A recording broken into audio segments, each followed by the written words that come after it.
Tidak ada rugi dalam doa. Pasti dijawab oleh Allah Subhanahu wa taala. Itu janji Allah di Quran surah kedua Al-Baqarah ayat 186.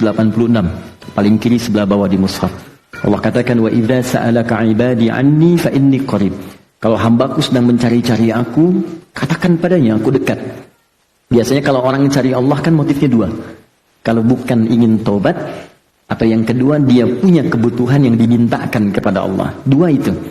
Kata Allah, katakan padanya, Allah berikan harapan, gak usah lelah mencari, aku dekat. Ketika Allah kemudian memberikan statement, aku dekat, gak usah dicari. Tapi yang paling menarik, diteruskan kepada motif hambanya. Perhatikan kalimatnya, wa idza sa'alaka 'ibadi 'anni fa inni qarib. Tidak berhenti sampai sini. Ujibu da'watad da'i idza da'an. Ketika mereka datang kepada aku memohon apapun, aku pasti akan kabulkan apa yang mereka minta.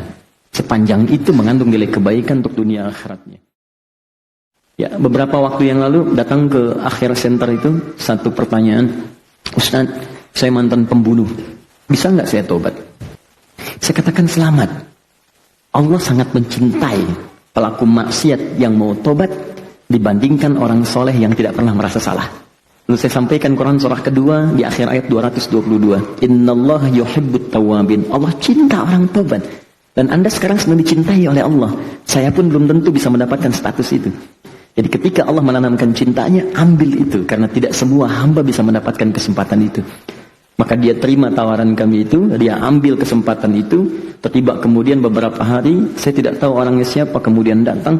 Orang yang penuh dengan tato, wajahnya juga kelihatan tidak biasa. Tapi tiba kemudian ada pancaran keindahan di wajahnya. Dia datang cuma meluk, nangis. Setelah itu pamit pulang. Tapi dalam hatinya saya melihat ada janji untuk menjadi hamba yang lebih baik daripada sebelumnya.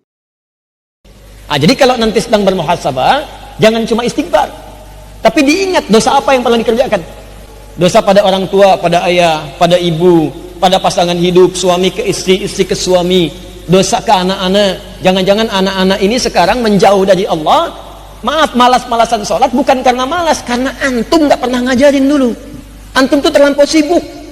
Disekolahkan di sekolah yang tidak pernah mengajarkan sholat. Baru setelah antum sepuh merasa menyesal. Jadi jangan salahkan anak dulu. Antum marah-marahin anak. Kenapa susah sholat? Kenapa antum susah ngajarin dari dulu? Kenapa Anda tidak mencontohkan? Istighfari, istighfari, istighfari, istighfari. Dosa dengan tetangga, dosa dengan kerabat, dosa dengan kawan, dosa yang tak terlihat, dan puncaknya dosa kepada Allah Subhanahu wa taala. Begitu Anda kemudian ingat-ingat sampai meneteskan air mata, itu semua dosa diampuni. Kalau sudah diampuni, maka Anda akan dijaga dari perbuatan maksiat, dan yang kurang baik tadi akan dikembalikan, ditukar dengan yang lebih baik. Saya namai Ramadan, kata Allah, bukan sekedar menunjuk pada waktunya saja, tapi di bulan itu saya akan ampuni dosa-dosa hamba-hamba yang bertobat dan kembali kepada Allah Subhanahu wa taala. Karena itulah para ulama memaknai Ramadan berasal dari kata ramadha, yaitu panas yang sangat terik membakar.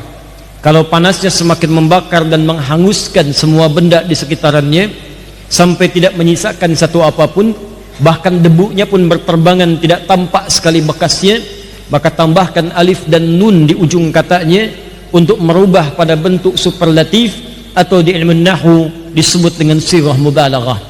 Ramadha ditambah alif dan nun, maka katanya berubah menjadi Ramadan. Bulan ini disebut dengan Ramadan karena di bulan ini kata para ulama berpeluang Allah membakar hangus, menghabiskan, menghapuskan semua dosa-dosa yang pernah dikerjakan hamba tanpa kecuali. Assalamualaikum Ustaz. Assalamualaikum warahmatullahi wabarakatuh. Saya akhwat, umur 18 tahun, lulus SMK, insyaallah hafalan Quran saya punya. Baik, alhamdulillah. Insyaallah saya istiqamah ingin menikah. Alhamdulillah. Wah, ini yang repot nih. Kayaknya viral nih. Ya, insyaallah saya istiqamah ingin menikah. Kalau saya boleh minta, mau ke Ustaz jadi imam saya. Ini yang nulis saya bawa ya. Nanti saya minta istri saya baca. Kalau mau Ramadan begitu. Ya. 2 tahun lalu saya di mobil juga gitu. Ustaz, apakah di bulan Ramadan boleh berlangsung lamaran? Saya baca serius di ujungnya. Kalau boleh, kapan Ustaz main ke rumah? Tobat itu terus. Makanya disebut tawab. Tawab itu nggak berhenti. Jadi kalau sekarang belum kerasa perubahan ya, terus tobat, jangan berhenti. Terus tobat. Misal sekarang tobat nih, masih berulang, tobat lagi terus, jangan berhenti. Sampai Anda merasakan bahwa perbuatan itu buruk dan membencinya. Nangis, hari ini nangis, nggak bisa, besok nangis. Nggak bisa, besok nangis. Nggak bisa lagi, tangisi diri Anda yang belum bisa menangis. Terus. Dan kalaupun Anda wafat, Anda sedang dihitung wafat dalam keadaan berusaha tobat. Itu poinnya. Bukankah ada orang membunuh 100 orang dan dia berusaha tobat? Dia berusaha tobat, datang ke majelis ilmu. Berusaha di jalan wafat. Dihitung oleh Allah. Padahal belum tahu dia diterima atau enggak tobatnya. Belum tahu dia. Cuman dia berusaha di jalan, mewujudkan tobatnya. Bunuh orang, Anda bayangkan. Ya. Dia kerjakan, tapi dia mau tobat. Dia terima getaran jiwanya. Datang, istighfar. Di jalan meninggal. Diterima tobatnya. Ya, makanya ayo biasakan tobat. Istighfar. Nabi aja biasa istighfar.